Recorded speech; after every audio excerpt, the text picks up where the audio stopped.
જાપાની car company Toyota પણ electric વાહનોને લઈને ગંભીર છે। આ ક્રમમાં કંપની દ્વારા ઇલેક્ટ્રિક વાહનો વિકસાવવામાં આવી રહી છે।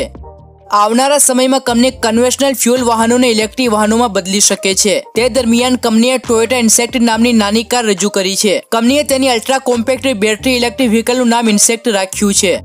ટોયોટા ઇન્સેક્ટ એ સિંગલ પેસેન્જર ઇલેક્ટ્રિક વાહન છે। તે દેખાવમાં અને ચલાવવામાં સ્માર્ટ છે। આ કારને ખાસ આવા સ્થળો માટે બનાવવામાં આવી છે જ્યાં કારને ફેરવવી અને ચલાવવી ખૂબ જ મુશ્કેલ છે। આ સિવાય રોડ પર ચાલવાવાળા લોકો સાથે ટક્કર ન થાય તે માટે તેમાં ખાસ ફીચર્સ આપવામાં આવ્યા છે। ટોયોટા આ કારને સ્માર્ટ ઇન્સેક્ટ કહે છે। ટોયોટા ઇન્સેક્ટ કારની કેબિનમાં આકર્ષક ગુલવિંગ દરવાજા છે। મતલબ સામાન્ય કારમાં દરવાજા સાઈડ થી ખુલે છે, તેમ આ કારમાં દરવાજા ઉપરની તરફ ખુલે છે, જેમ લેમ્બોર્ગિની કારની જેમ। એના સિવાય આ કારમાં ફેસ અને વોઇસ ડિટેક્ટ જેવા નવા ફીચર્સ સામેલ છે। આ સિવાય મોશન સેન્સર અને કેમેરા પ્રી રજિસ્ટર્ડ ડ્રાઈવરોનો સંપર્ક કરતાની સાથે જ ઓળખી લે છે। તેની સાથે ઇન્સ્ટ્રુમેન્ટ પેનલમાંથી ફ્લેશિંગ લાઇટ્સ, સાઉન્ડ અને મેસેજો સાથે તેનું સ્વાગત કરે છે।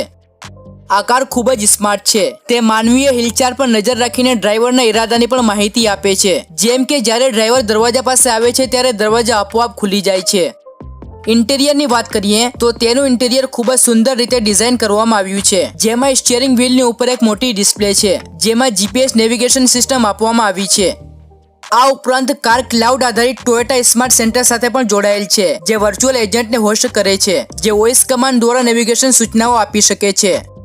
મિત્રો, યુઝરનો ડેટા ક્લાઉડમાં એડ થયાની સાથે જ તેથી કારની સિસ્ટમ ડ્રાઈવરની પસંદગીઓ અને સામાન્ય ડેસ્ટિનેશન સમજે છે અને તે એ જ રીતે કામ કરે છે। તે વ્યક્તિગત પસંદગીઓના આધારે રેસ્ટોરાંમાંથી પ્લેલિસ્ટને સૂચનો આપી શકે છે અને આ કાર માલિકોને ત્યાં જતા જ તેમનું ઘર બંધ કરવાની અથવા ઘરનું એર કન્ડિશનર ચાલુ કરવાની પરવાનગી પણ આપી શકે છે। ટોયોટા સ્માર્ટ ઇન્સેક્ટ 60 કિલોમીટર પ્રતિ કલાકની ટોપ સ્પીડથી દોડી શકે છે।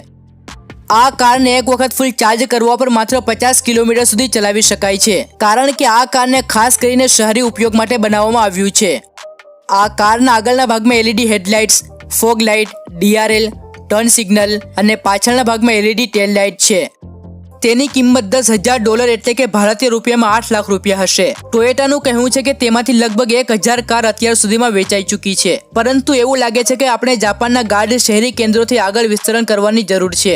આવા વાહનો વ્યવહારુ બને તે પહેલા આપણે બેટરી ટેકનોલોજીમાં પ્રગતિની રાહ જોવી પડશે।